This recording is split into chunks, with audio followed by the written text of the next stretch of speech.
We continue to follow the clash between Republicans and Democrats over the debt ceiling. And I have a moment here for you of Democratic House Minority Leader Hakeem Jeffries calling the GOP plan that they passed last week for raising the debt ceiling a, quote, ransom note.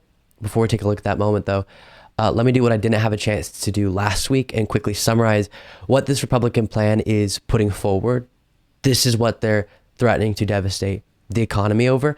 So last week, Republicans passed a bill called the Limit, Save, Grow Act. What this would do if it became law is, yes, raise the debt ceiling, but other things are attached as well. So instead of raising the debt ceiling by itself, which would allow the U.S. government to continue paying its bills, it would do so along with other actions, including spending cuts, which of course are the main priority for Republicans. Those other items include returning discretionary spending for 2024 to 2022 levels. And because Republicans have said those budget cuts can't come from defense, that's where the calculations we've received from Democrats have been derived, raising alarm about the cuts to veterans benefits, programs that provide support to low-income families, etc. It also eliminates Biden's student debt forgiveness plan, repeals aspects of the incredibly impactful and important Inflation Reduction Act, including the additional funding to the IRS, which enables the IRS to go after wealthy tax cheats. Yet another example, of course, of Republicans attempting to put more wealth into the hands of the wealthy. Why wouldn't, just to hold on that for a second, why wouldn't we want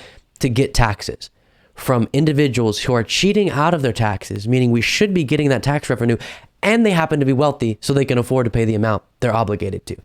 And by the way, the government will make more money back from recovered tax revenue than the extra funding amounted to. But Republicans want to repeal that and in effect lose the government money.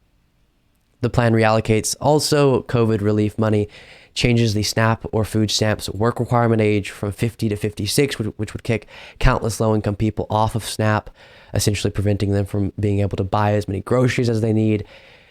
It would add work requirements to Medicaid, preventing hundreds of thousands of people from receiving necessary health insurance. And, oh, by the way, it prevents Biden from limiting consumer access to gas stoves, to play into the culture war, fear-mongering obsession they have on that. So I likely missed some stuff, but that gives you a sense.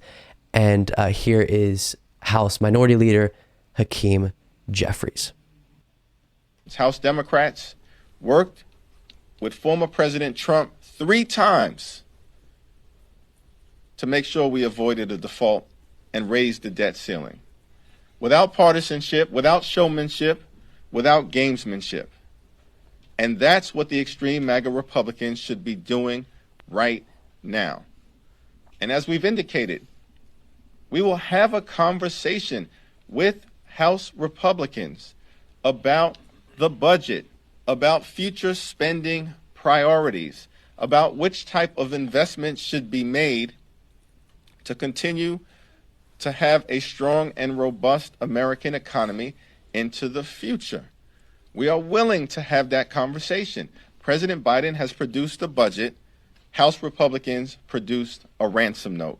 That is what the Default on America Act is, and that is wildly irresponsible.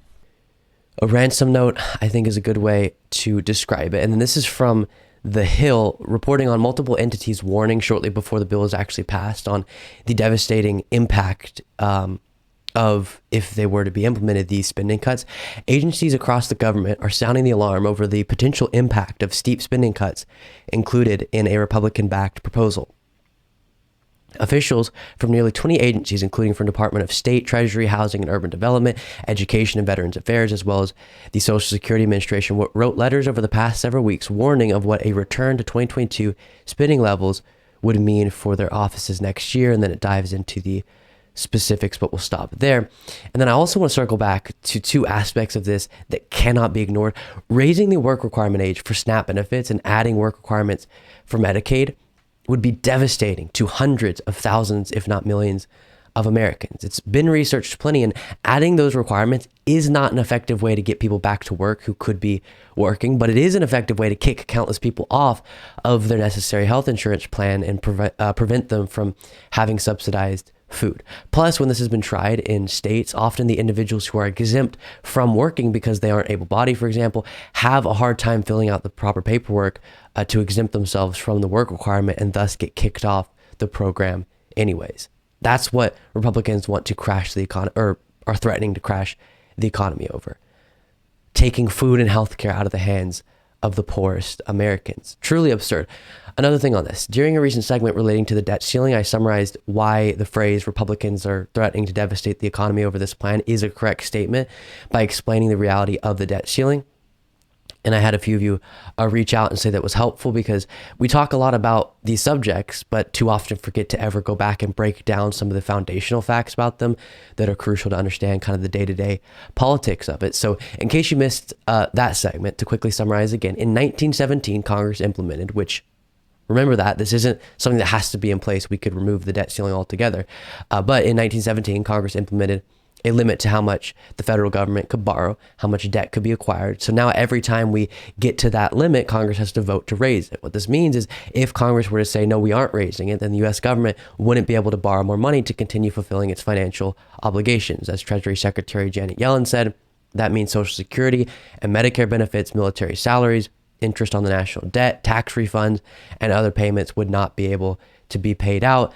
That would be disastrous. As I said previously in that past segment, if you are concerned about the amount the U.S. government is borrowing, then that should be fought for when the government is making taxing and spending decisions, not when it's time to pay the bills. Because in a situation where we default on our debt, we wouldn't be able to pay back debt that is owed, including paying back bondholders. So then this would obviously discourage future investments into government securities. The United States must follow through on our financial obligations. So for the Republican Party to be threatening our ability to do so just so they can get some dream spending cuts is absurd and highlights the irresponsible governance that is a characteristic of this modern Republican Party. And as a reminder, aside from the responsibility point, the hypocrisy is also unbearable. The reason we're having to raise the debt ceiling right now is in large part because of spending done under the Trump administration. And under the Trump administration, Republicans were happy to raise the debt ceiling 3 times without conditions. So now it's this big political tool. Very enraging and hypocritical.